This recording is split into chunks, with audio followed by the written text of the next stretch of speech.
Қамшы Көлбаев Қырғызстан мен ТМД елдеріндегі ең беделді, мойындалған және ең ықпалды вор в законелардың бірі. Ол Қырғызстанға қарады деп саналды. Қылмыс әлемінде ол Коля Киргиз лақабатымен белгілі. Соңғы оқиғаларды ескере отырып, біз оның өмір баянына тоқталғымыз келеді. Қамшыбек 1974 жылы 3 тамызда Қырғызстанның Чолпон Ата қаласында республиканың еңбек сіңірген жаттықтырушысы Асланбек Көлбаевтың отбасында дүниеге келген. Онда тағы 5 бала өсті. Қамшы өзінің қылмыстық әлемдегі өмірін Қырғызстанда өкіл әке және Робин Гуд деген лақабатқа ие болған Чолпон Ата қаласының тағы бір тумасы Рысбек Ақтанбаевтың ұйымдасқан қылмыстық тобында оққағар жүргізуші ретінде бастады. 90-шы жылдардың басынан бері бұл банда елдегі ең беделділердің бірі болды. 10 жылдықтың аяғына қарай бұрынғы достар бір жолата жанжалдасып кетеді. Сонда көпшілік Рысбек Ақтанбаев Қамшыбек Көлбаевтың бизнесін тартып алғанын айтты. 2000 жылдың жазында киллерлер Ақтанбаевтың көлігінің артынан қуғын ұйымдастырады. Ұйымдасқан қылмыстық топтың жетекшісі жараланып, оның қасындағы 2 адам қаза тапты. Көлбаев қос кісі өлтіру және 3-ші адамды өлтіруге оқталу үшін кінәлі деп танылып, 25 жылға бас бостандығынан айырылды. 2006 жылдың басында Қамшы колония қонысқа ауыстырылады. Бірақ ол жерден қашып кетіп, оның ісіне қашу туралы қылмыстық бап қосылады. Сол жылдың көктемінде Рысбек атылып кетеді. 2007 жылы Қамшы рақымшылыққа ілініп, қудалау уақытша тоқтатылады. 2008 жылы қырғыз және ресейлік баспасөзінде Қамшы Көлбаевтың Қырғызстандағы бірінші вор в законе ретінде тәж кигізілгені туралы хабарланды. Мәскеуде өткен бұл рәсімде Япончик лақабы аты бар Иванков пен Хасан Атаның өзі тәж кигізгені хабарланады. Кристалл ойын-сауық кешенінде өткен жиынға қылмыстық элитаның 30-ға жуық өкілі жиналды. 1-2 жылдан кейін қырғыз билігі мафияға қарсы бұрын-соңды болмаған күрес жариялады. Сондықтан Қамшыбек біраз уақыт шетелде заңнан жалтарып жүрді.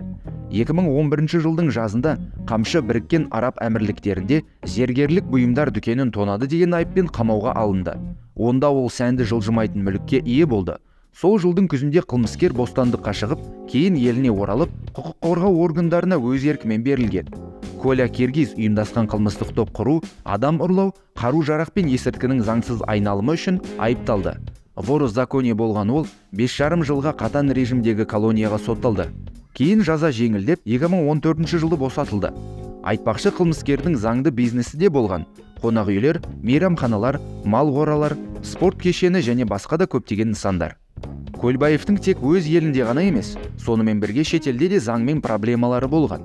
2012 жылы ақш қазынашылығы Камчидік братский круг тобының ықпалды есірткі барондарының қатарына қосты. Ол посткеңестік кеңістіктен келген иммигранттардан тұрады және Латын Америкасында, Еуропада, Африкада және Таяу Шығыста жұмыс істейді деп болжануда. Американың мемлекеттік департаменті есірткі бизнесін қаржыландыруға тосқауыл қоятын немесе мафиозды ұстайтын ақпарат үшін $1 миллион сыйақы жариялады. 2017 жылы Коля Киргизге ақшта ақшаны жылыстату, бопсалау, тонау және пара алу үшін санкция салған болатын. 1 жылдан кейін оған Ресейге кіруге тыйым салынды. Қырғызстанда қарақшының кезекті ұсталуы 2020 жылдың күзінде болды. Ол 2000 жылдардың екінші жартысында қылмыстық топ құрды деп айыпталып, туыстары миллиондаған доллар кепілдік төлегеннен кейін өз арызы бойынша босатылды. Шекара аймағында рұқсатсыз жүргені үшін тағы бір қамауға алу 2022 жылдың күзінде Қамшы аңшылықтан қайтып келе жатқан кезде орын алды. 2023 жылдың жазында Көлбаевтың ұйымдасқан қылмыстық топ құру жөніндегі ісі ескіру мерзімінің өтуіне байланысты жабылды.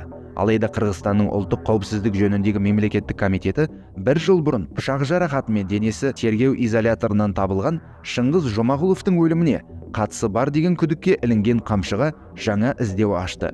2023 жылдың күзінде ұлттық қауіпсіздік жөніндегі мемлекеттік комитеттің баспасөз қызметі 4 қазанда Бішкекте ұстау кезінде Чолпон Ата қаласының тумасы өлтірілгенін хабарлады.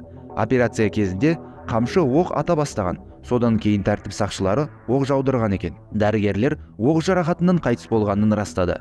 Бұл ретте қылмыскердің адвокаты клиенттің өлімі туралы ақпаратты жоққа шығарды.